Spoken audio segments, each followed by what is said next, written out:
Good morning students. आज हम exercise 30.2 के क्वेश्चन नंबर 12 से करेंगे। देखिए क्वेश्चन नंबर 12 में लिखा है a die is toss thrice. हमने एक डाइस को 3 बार उछाला है। Find the probability of getting an odd number at least once.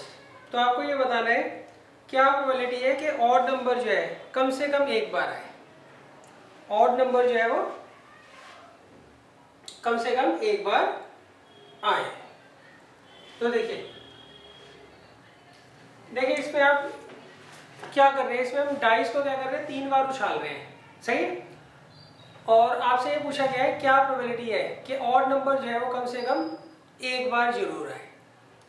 तो इसमें आप ये देखिए जो ऑड नंबर है उसकी अकरेंस क्या हो सकती है अगर हम डाइस को 3 बार उछालते हैं। तो पहला केस ये हो सकता है odd number does not occur, कि ऑड नंबर आई ना। ये भी हो सकता है ऑड नंबर appears once। ये भी हो सकता है कि ऑड नंबर जो है वो 3 में से सिर्फ एक ही बार आए। दूसरा नेक्स्ट हो सकता है odd number appears twice। Odd number जो है वो 2 बार आए। और ये भी हो सकता है ऑड नंबर appears थ्राइस, कि ऑड नंबर जो है वो 3 बार आए। तो इन सब की प्रोबेबिलिटी का सम हमेशा क्या होता है, 1 होता है। देखिए जितनी भी एलिमेंट्री इवेंट्स होती है उनका सम हमेशा क्या होता है, 1 होता है। हमने यहाँ पे क्या किया है, डाइस को 3 बार उछाला है। तो ये हो सकता है ऑड नंबर एक भी बार ना आए, ये भी हो सकता है ऑड नंबर एक बार आए, ये हो सकता है कि ऑड नंबर 2 बार आए, ये भी हो सकता है ऑड नंबर 3 बार आए। तो इन सब का प्रोबेबिलिटी का जो सम है वो हमेशा क्या आएगा, 1 आएगा। तो आपसे पूछा गया है उन्होंने ऑड नंबर जो है एटलीस्ट वंस है। एटलीस्ट वंस मतलब या तो एक बार आए या 2 बार आए या फिर 3 बार आए, मतलब आपसे ये पूछा है इन्होंने। तो आप इसको कैसे निकालोगे, इन तीनों का जो सम होगा, सही, उसको हम कैसे निकालेंगे, हम इसको इधर ले जाएंगे। तो हम यहाँ लिखेंगे सबसे पहले वी नो दैट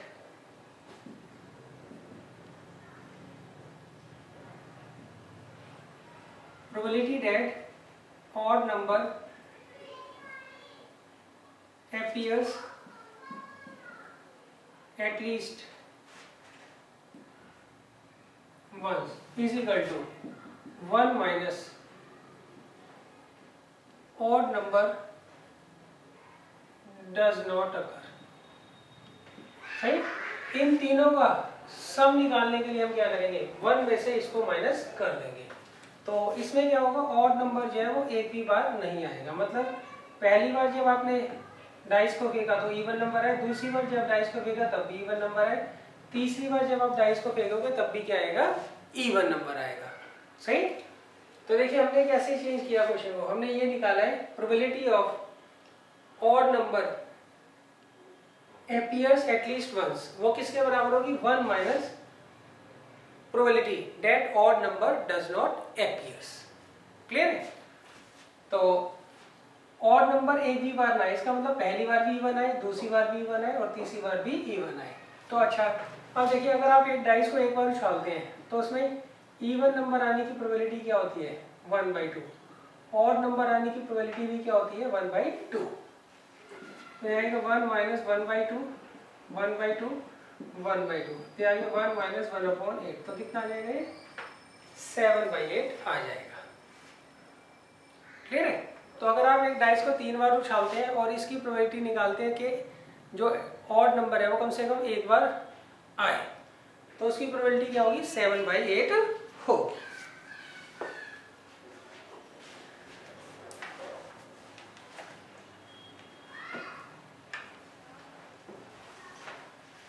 अब देखिए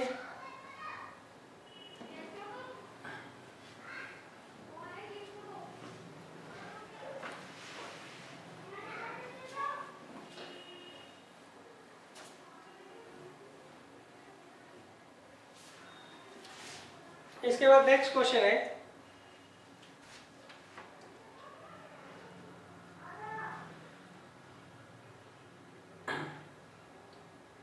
क्वेश्चन नंबर 13। देखिए क्वेश्चन नंबर 13 में मैंने क्या कहा है, 2 balls are drawn at random with replacement from a box containing 10 black and 8 red balls। देखिए हमारे पास 10 तो ब्लैक बॉल्स हैं और 8 जो है वो रेड बॉल्स हैं। अब हमने क्या किया, इनमें से 2 बॉल निकाली है विद रिप्लेसमेंट।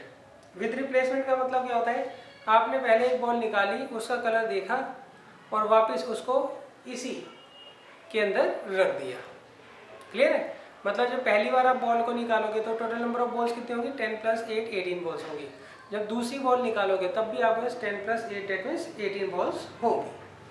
अच्छा, अब इन्होंने कहा 2 balls are drawn at random with replacement from a box containing 10 blacks and 8 red balls. Find the probability that both are red balls, कि दोनों की दोनों क्या हो, रेड बॉल्स हो। सेकेंड केस में आपसे पूछा है, first ball is black and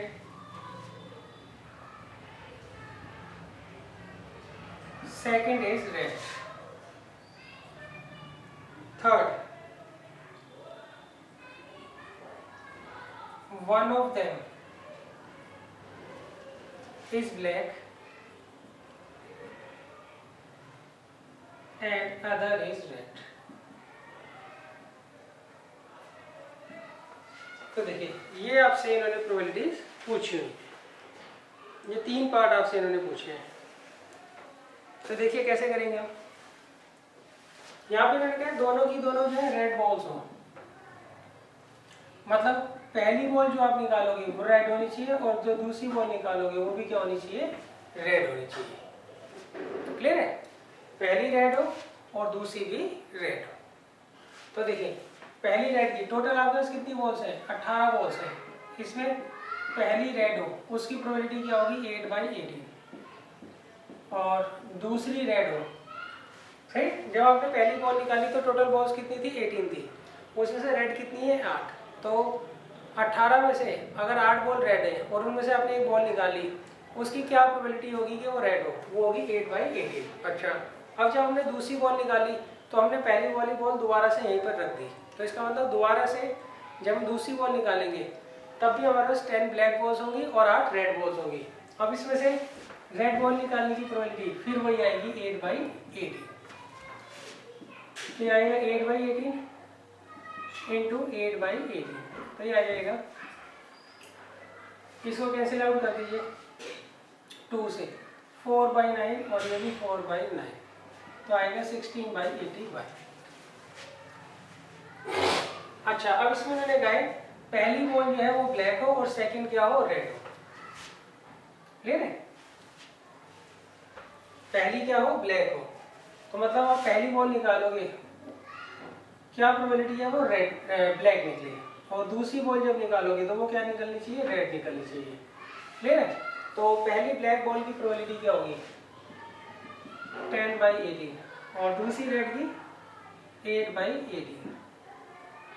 तो अब इसे कैंसिल आउट कर दीजिए 2 से, ये 5 और ये 9, 2 से कैंसिल कर दीजिए 4 और ये 9, तो आएगा 20/80। क्लियर है? अच्छा, इसको आप खुद डिफाइन कर लीजिएगा, सही।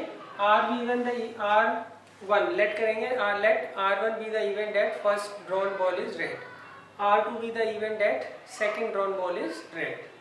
क्लियर है? तो ये आप खुद डिफाइन कर लीजिएगा। अच्छा, अभी मैंने कहा one of them is black and other is red, मतलब आपने 2 बॉल निकाली है, उसमें से एक तो ब्लैक हो और दूसरी रेड हो। तो देखिए इसमें 2 केस हो सकते हैं। पहला ये केस हो सकता है कि पहली तो ब्लैक हो और दूसरी रेड हो, और दूसरा केस ये हो सकता है कि पहली जो है वो रेड हो और दूसरी ब्लैक हो। तो देखिए पहली ब्लैक की प्रोबेबिलिटी क्या होगी, 10/18, दूसरी रेड की प्रोबेबिलिटी 8/18। अच्छा, पहली रेड की प्रोबेबिलिटी 8/18 और दूसरी ब्लैक की प्रोबेबिलिटी क्या होगी 10/80। क्लियर है? तो इसे आप सॉल्व कर लीजिएगा, ये आ रहा होगा 40/81।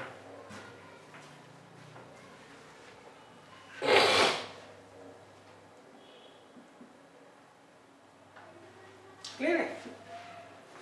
तो अच्छा आप इसमें डिफाइन जरूर कर लीजिएगा कि B1 का मतलब क्या है, B2 का मतलब क्या है, R1 का मतलब क्या है और R2 का मतलब क्या है।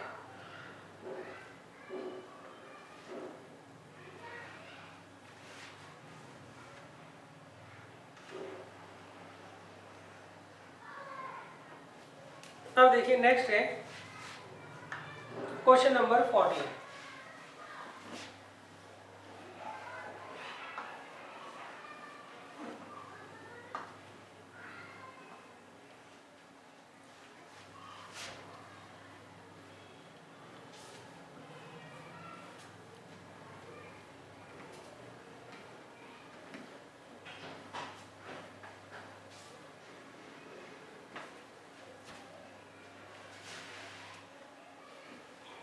देखिए क्वेश्चन नंबर 14 में उन्होंने क्या कहा है,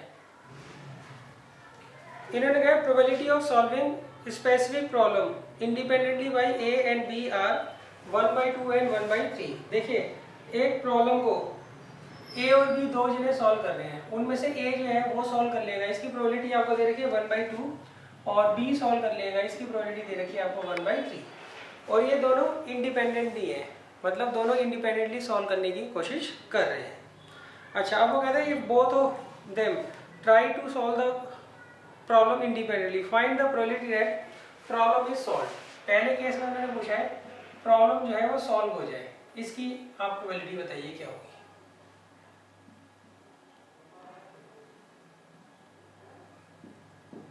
और दूसरे केस में उन्होंने कहा exactly one of them solve the problem.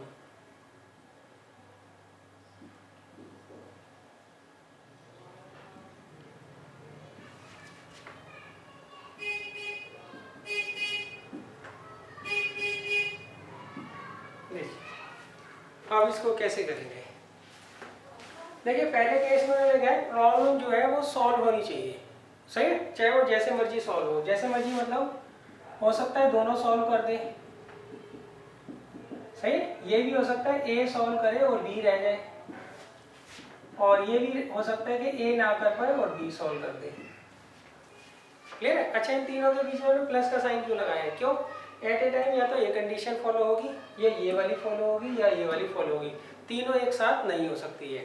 देखिए इस केस में दोनों ने क्वेश्चन सॉल्व कर दिया, क्यों, दोनों इंडिपेंडेंटली सॉल्व कर रहे हैं, सही है। तो प्रॉब्लम आपको सॉल्व करनी है, चाहे जैसे मर्जी हो, चाहे दोनों करें, चाहे पहला करे और दूसरा रह जाए, या फिर पहला रह जाए या दूसरा करे। क्लियर है? जैसे मर्जी हो प्रॉब्लम सॉल्व यहाँ पर हो जानी चाहिए। तो देखिए ए के सॉल्व करने की प्रोबेबिलिटी क्या दे रखी है आपको 1/2, बी के सॉल्व करने की 1/3, ए के सॉल्व करने की 1/2, और नेक्स्ट है बी के ना सॉल्व करने की प्रोबेबिलिटी 2/3, ए के ना सॉल्व करने की प्रोबेबिलिटी 1/2, बी के सॉल्व करने की प्रोबेबिलिटी क्या होगी 1/3। क्लियर है? तो इसे आप सॉल्व कर लीजिए, कितना आएगा 1/6, 2/6 एंड 1/6, तो 4/6 कितना आ जाएगा 2/3 हमारा आंसर आ जाएगा।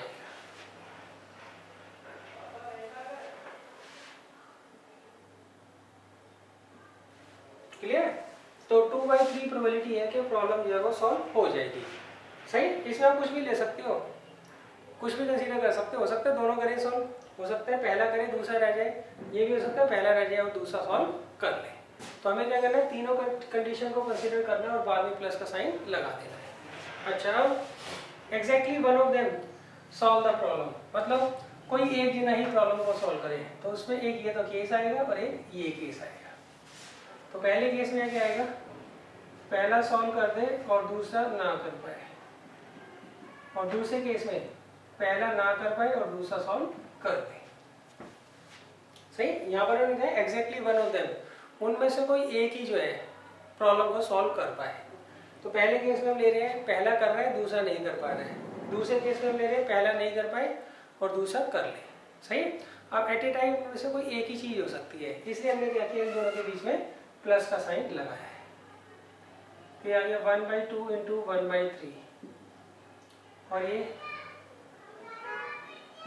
1/2 इंटू 1/3। तो कितना आ जाएगा बच्चों?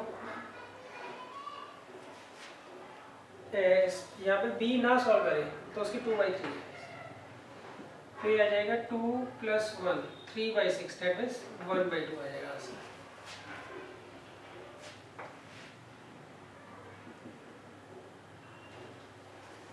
क्लियर है बच्चों?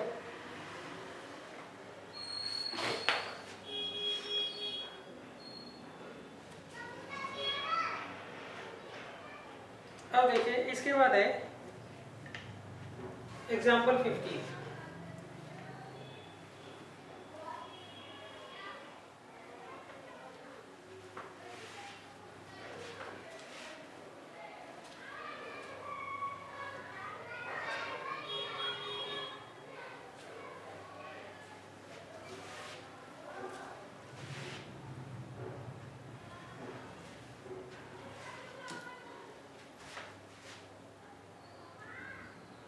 देखिए अब नेक्स्ट है क्वेश्चन नंबर 15। इसमें लगा 1 card is drawn at random from a well shuffled deck of 52 cards in which of the following cases are the events E and F are independent. देखिए यहाँ पे हमें क्वेश्चन नंबर 15 में 3 parts दे रखे हैं और तीनों पार्ट में हमें चेक करके बताना है कौन से पार्ट में ई और एफ जो है वो इंडिपेंडेंट है। तो देखिए पहले पार्ट में मैंने क्या कहा है, ई जो है एक ऐसी इवेंट है जिसमें the drawn card is spade, वो क्या हो, स्पेड। और एफ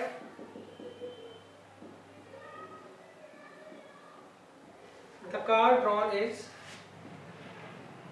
एन एस।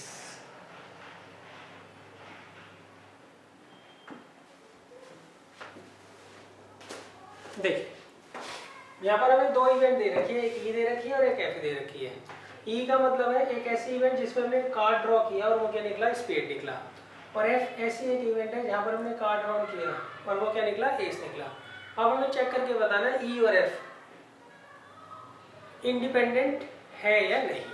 क्लियर है? तो इसको हम कैसे करेंगे, सबसे पहले प्रोबेबिलिटी ऑफ ई निकालेंगे। प्रोबेबिलिटी ऑफ ई क्या होगा, that drawn card is spade. Drawn card क्या होना चाहिए, स्पेड होना चाहिए।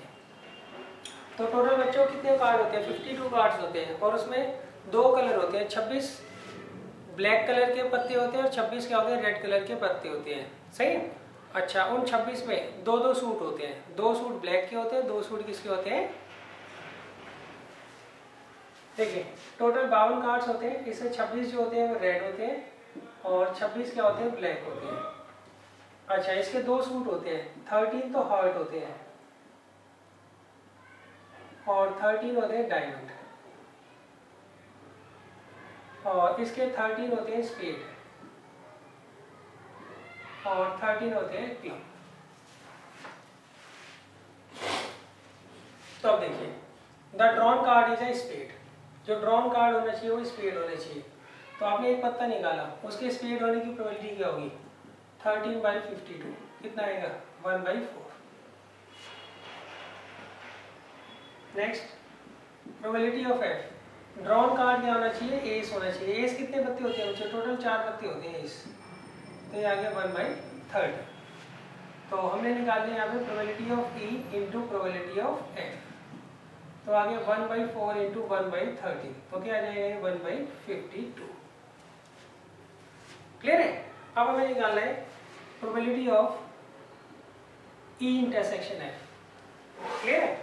आप देखिए आपके पास 13 हर्ट होते हैं, 13 डायमंड होते हैं, 13 स्पेड होते हैं, 13 क्लब होते हैं। इन सबकी कंपोजिशन ऐसी होती है, पहला पत्ता होता है एस होता है, दूसरा नंबर 2 होता है, फिर नंबर 3, नंबर 4, 5, 6, 7, 8, 9, 10। क्लियर है? और फिर होता है जैक, क्वीन एंड किंग।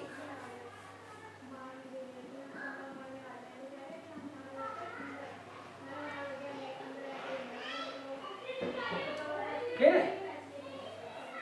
यही कंपोजिशन यहाँ चलती है, यहाँ चलती है और यहाँ चलती है। क्लियर है? अच्छा, probability of E intersection F का मतलब होता है आपने एक पत्ता निकाला, क्या प्रोबेबिलिटी है वो स्पेड का एस हो। तो देखिए स्पेड के अंदर कितने एस होते हैं, सिर्फ एक ही एस होता है, सही। तो यहाँ पे फेवरेबल ये वाला पत्ता है, टोटल कितने 52, तो इसकी प्रोबेबिलिटी क्या हो जाएगी 1/52। अब देखिए since probability of E into probability of F किसके बराबर है बच्चों, probability of E intersection F के, therefore E and F are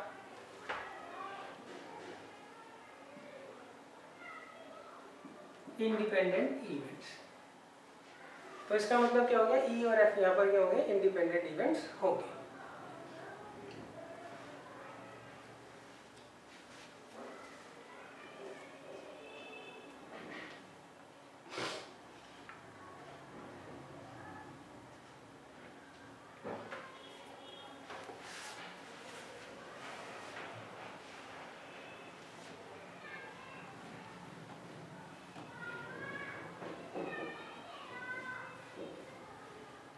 अब देखिए सेकंड पार्ट में इन्होंने क्या कहा है,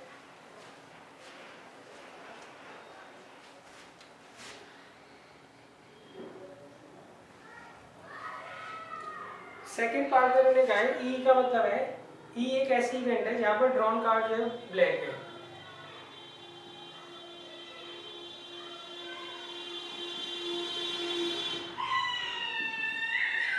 और एफ का मतलब है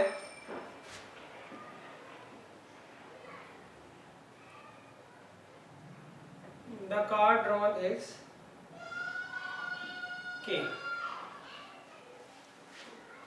तो देखिए यहाँ पर प्रोबेबिलिटी ऑफ ई क्या होगा, इसमें क्या है ड्रॉन कार्ड जो है वो ब्लैक हो, ड्रॉन कार्ड क्या हो ब्लैक हो। तो यहाँ पे ब्लैक कितने पत्ते होते हैं 26, तो 26/52 दैट इज 1/2 प्रोबेबिलिटी हो गई किसकी, ई की। अब हम एफ की प्रोबेबिलिटी निकालेंगे। The card drawn is king, king कितने कार्ड है बच्चों, एक यहाँ होता है, एक यहाँ होता है, एक यहाँ और एक यहाँ, तो इसका क्या आ जाएगा 4/52 दैट इज 1/13। तो इससे आप निकालिए probability of E into probability of F, वो आपको दे रखा है 1/2 इंटू 1/13, तो ये आ गया 1/26। अब आप निकालिए probability of E intersection F. E intersection F क्या होता है बच्चों, ई इंटरसेक्शन एफ का मतलब है आपने जो पत्ता निकाला है वो ब्लैक का किंग होना चाहिए, वो क्या होना चाहिए ब्लैक कलर का किंग होना चाहिए। तो ब्लैक कलर के किंग कितने होते हैं बच्चों, एक तो यहाँ होगा किंग और एक इसमें किंग होगा, तो दो होते हैं ब्लैक कलर के किंग। तो इनको निकालने की प्रोबेबिलिटी क्या होगी बच्चों 2/52 दैट मीन्स 1/26। अब देखिए इसके बाद लिखोगे आप since probability of E into probability of F is equal to probability of E intersection F, therefore E and F are independent events.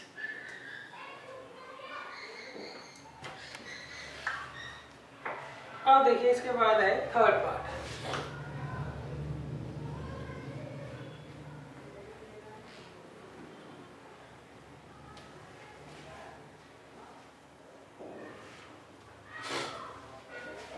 देखिए थर्ड पार्ट में इन्होंने कहा है ई का मतलब है the card drawn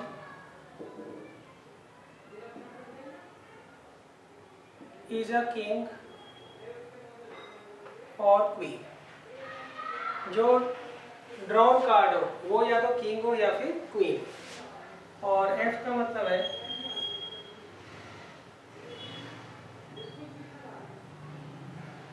the card drawn is a queen और जे।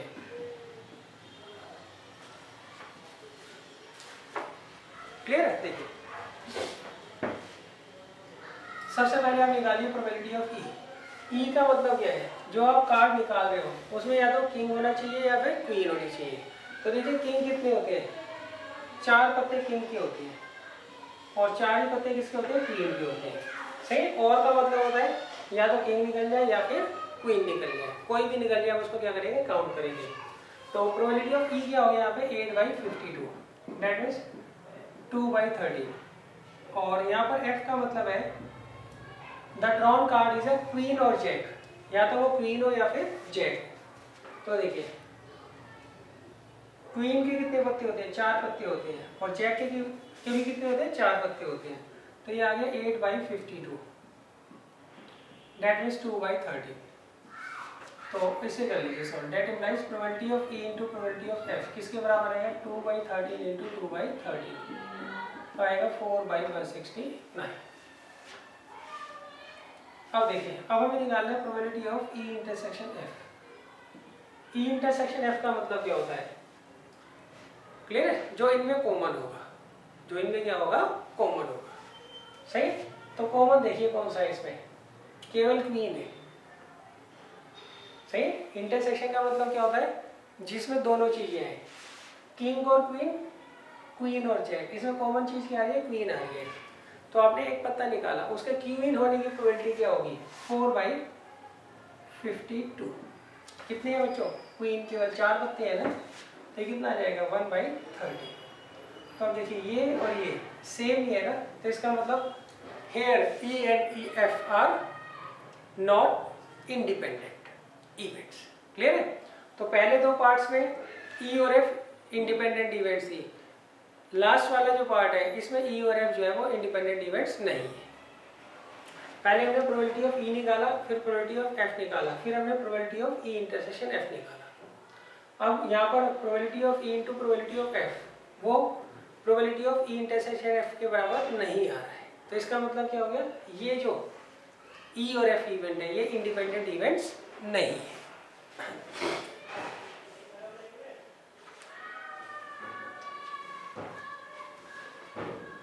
देखिए अब नेक्स्ट है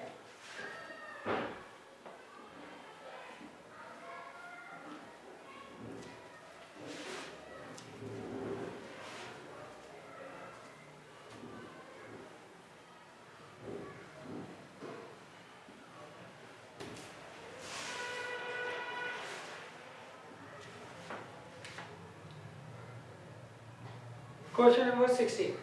इसमें मैंने कहा है in hostel 60% of the student read Hindi newspaper. 60% लोग जो है वो हिंदी न्यूज़पेपर पढ़ते हैं। Next 40% read English newspaper. English newspaper पढ़ने वाले कितने हैं, 40% है। और 20% लोग जो है वो दोनों न्यूज़पेपर पढ़ते हैं, हिंदी और English. A student is selected at random। अब हमने एक स्टूडेंट को सिलेक्ट किया at random. Find that she reads neither Hindi nor English newspaper. सही है, तो हमें किस चीज़ की प्रोबेबिलिटी निकालनी है, ना तो वो हिंदी न्यूज़पेपर पढ़ता हो ना ही वो इंग्लिश न्यूज़पेपर पढ़ता हो। तो देखिए नाइदर नॉर का सिंबल मैंने आपको लिखवा दिया था ना, हम इस तरीके से लिखते हैं। अच्छा सेकंड पार्ट में मैंने क्या कहा है, If she reads Hindi newspaper, अगर वो हिंदी न्यूज़पेपर पढ़ता है तो क्या प्रोबेबिलिटी है वो इंग्लिश न्यूज़पेपर पढ़ता हो। Third, If she reads English newspaper, अगर वो इंग्लिश न्यूज़पेपर पढ़ता है तो क्या प्रोबेबिलिटी है वो हिंदी न्यूज़पेपर पढ़ता हो। तो ये तीन चीजें आपसे उन्होंने पूछी है। क्लियर है, ये दोनों तो फर्स्ट एक्सरसाइज के क्वेश्चन है। अच्छा हमें यहाँ पे निकालना है H यूनियन E का बार, उसका क्या फॉर्मूला होता है, 1 minus probability of H union E। और इसका फॉर्मूला क्या होता है, probability of H plus probability of E minus probability of H intersection E। तो ये आप खुद सॉल्व कर लीजिएगा। और इसका फॉर्मूला क्या होता है, probability of E intersection H upon probability of H। और इसका फॉर्मूला बच्चों probability of H intersection E upon probability of E। या वैल्यूज पुट करके आंसर इसका फाइंड आउट कर लीजिएगा। क्लियर है। अच्छा ये दोनों सेम होता है, E इंटरसेक्शन H और H इंटरसेक्शन E, ये दोनों एक ही बात होती है।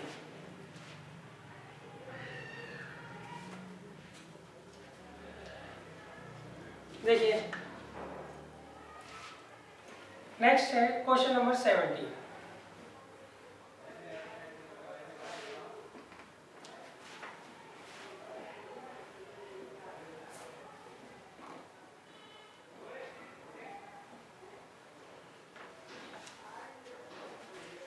देखिए क्वेश्चन नंबर 17 में मैंने कहा है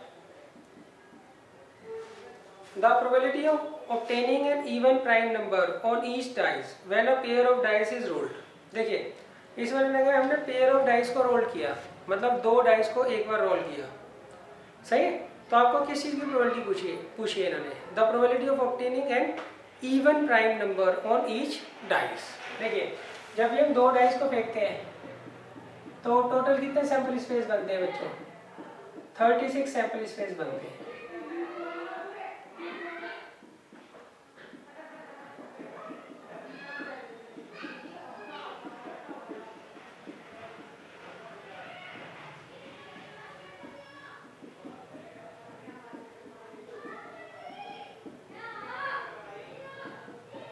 तो बच्चों ये मैंने यहाँ पे सैंपल स्पेस बना रहा हूँ।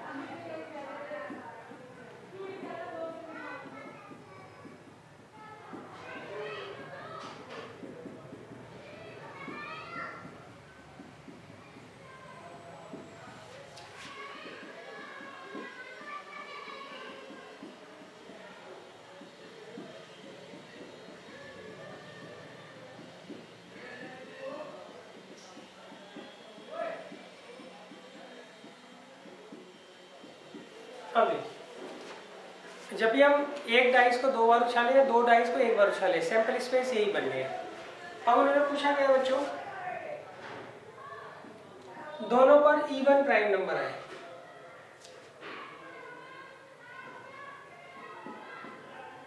obtaining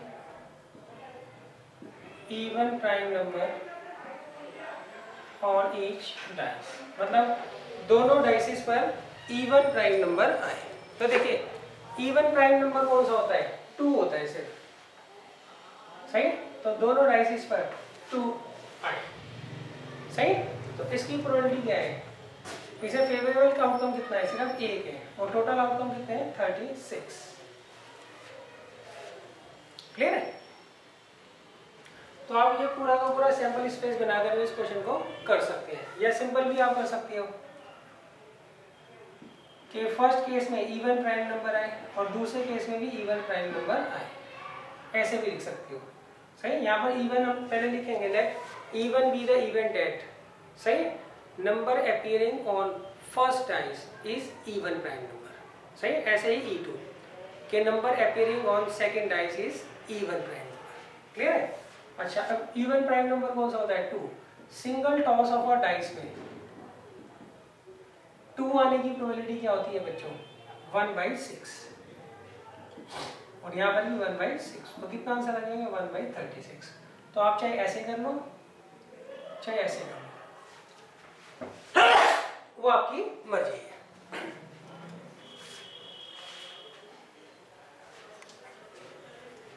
अब देखिए इसके बाद है क्वेश्चन नंबर 18।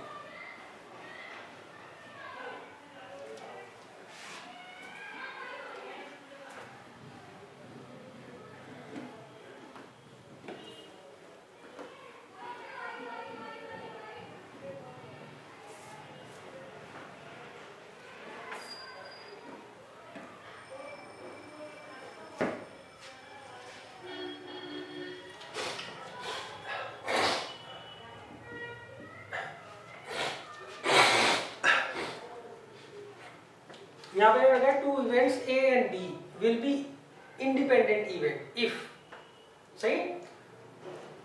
देखिए आपको 4 ऑप्शन दिए हैं, जब A एंड B आर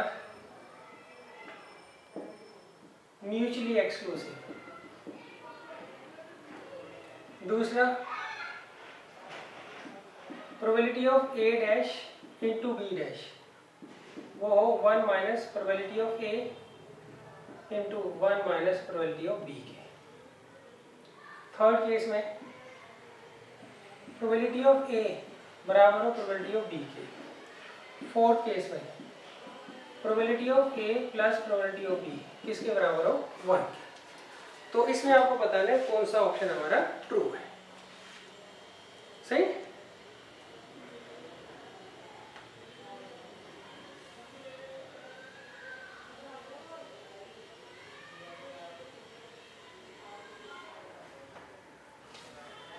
तो देखिए ए और बी म्यूचुअली एक्सक्लूसिव कब होते हैं? जब उनका इंटरसेक्शन 0 हो। सही है।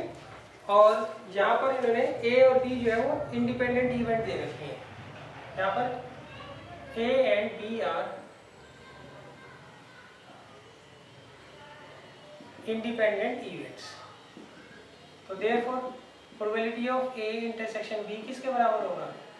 Probability of A into probability of B के। तो इसका मतलब पहला ऑप्शन तो हो नहीं सकता और दूसरा भी नहीं हो सकता। जरूरी थे ना प्रोबेबिलिटी ऑफ ए और बी हमेशा बराबर हो। सही है। और ये भी नहीं है कि प्रोबेबिलिटी ऑफ ए और बी का सम क्या हो? 1 हो। सही है। तो हम इसको चेक करते हैं। तो देखिए यहाँ पर इन्होंने कहा है हमें probability of A dash into probability of B dash इसके बराबर हमें क्या करना है? इसको प्रूव करना है।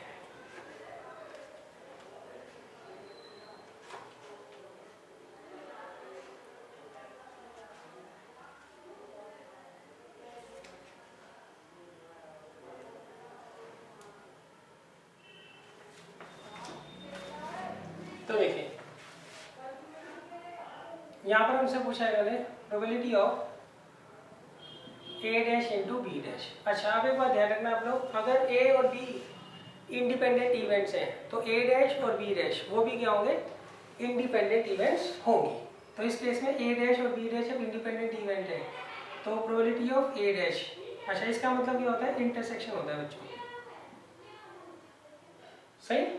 तो ये किसके बराबर है? Probability of A dash into probability of B dash. Clear है। अच्छा इसका क्या फॉर्मूला होता है? 1 माइनस प्रोबेबिलिटी ऑफ ए और इसका फॉर्मूला होता है 1 माइनस प्रोबेबिलिटी ऑफ बी। तो इसका कौन सा ऑप्शन हो जाएगा बच्चों? सेकंड ऑप्शन इसका जो है वो करेक्ट होगा। अच्छा इसमें आप लिखोगे क्या? अगर ए और बी इंडिपेंडेंट इवेंट्स हैं तो उस केस में ए डैश और बी डैश जो होते हैं वो भी क्या होते हैं? इंडिपेंडेंट इवेंट्स होते हैं। क्लियर है। अच्छा अब यहाँ पर ए डैश और बी डैश इंडिपेंडेंट इवेंट्स हैं तो इनके इंटरसेक्शन की जो प्रोबेबिलिटी होगी वो क्या होगी? इसके बराबर होगी। अब प्रोबेबिलिटी ऑफ ए डैश क्या होता है? 1 माइनस प्रोबेबिलिटी ऑफ ए और बी डैश क्या होता है? 1 माइनस प्रोबेबिलिटी ऑफ बी।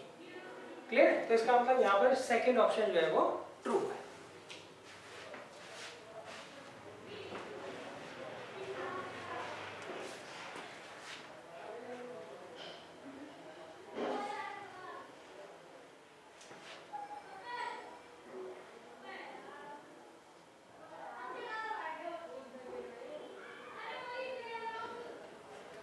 अच्छा अब देखिए यहाँ पर सिर्फ एक्सरसाइज में एग्जांपल 13 मैं करवा रहा हूँ, बाकी आपको खुद करने हैं।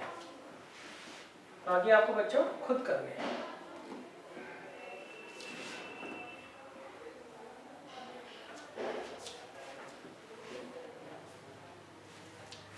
देखिए यहाँ पर इन्होंने कहा है prove that if E and F are independent events. यहाँ पर इन्होंने कहा ई एंड एफ जो है वो इंडिपेंडेंट इवेंट्स हैं।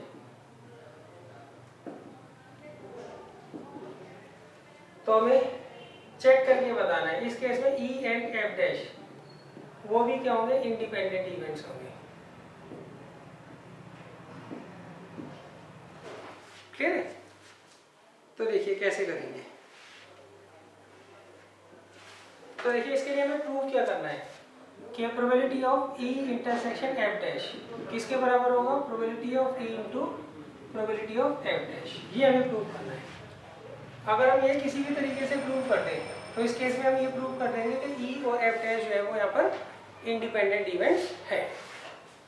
तो देखिए इसके लिए हम क्या करते हैं बच्चों? सबसे पहले हम क्या करेंगे? फार्मूला बनाएंगे। क्लियर है। वो फार्मूला क्या होगा वो देख लीजिए आप। ये फार्मूला आप ध्यान रखिएगा बच्चों। प्रोबेबिलिटी ऑफ ई जो होता है वो होता है probability of E intersection F plus probability of E intersection F dash. ये फार्मूला जो है आप याद रखिएगा।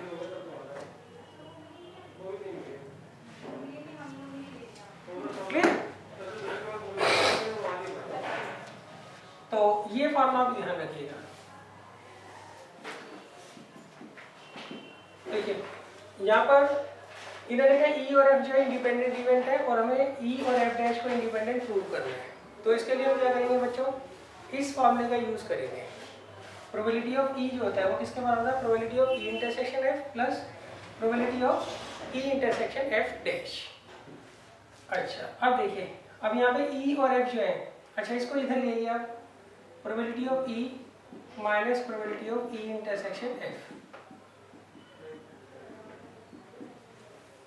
क्लियर है? अब देखिए, अब probability of E intersection F का क्या फॉर्मूला होगा, ई और एफ जो है इंडिपेंडेंट इवेंट्स हैं, तो इस केस में probability of E intersection F किसके बराबर होगा, probability of E into probability of F की। अब यहाँ से प्रोबेबिलिटी ऑफ ई जो है वो आप कॉमन ले लीजिए,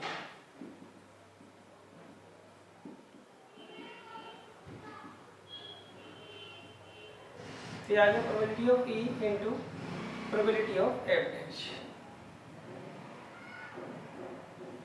ठीक है? तो अब देखिए यहाँ पर probability of E intersection F dash किसके बराबर है, probability of E into probability of F के। तो इसका मतलब क्या हुआ, that implies E and F dash are independent events. बस ये फार्मूला आप याद रखिएगा बच्चों कि आपको ये फार्मूला यूज करना है यहाँ पर, सही। अच्छा ई और एफ डैश इंडिपेंडेंट है, इसके लिए हमें ये प्रूव करना होता है। क्लियर है? दो इवेंट्स कब इंडिपेंडेंट होती है, जब उनके इंटरसेक्शन की प्रोबेबिलिटी दोनों इंडिविजुअल्स की प्रोबेबिलिटी के प्रोडक्ट के बराबर हो।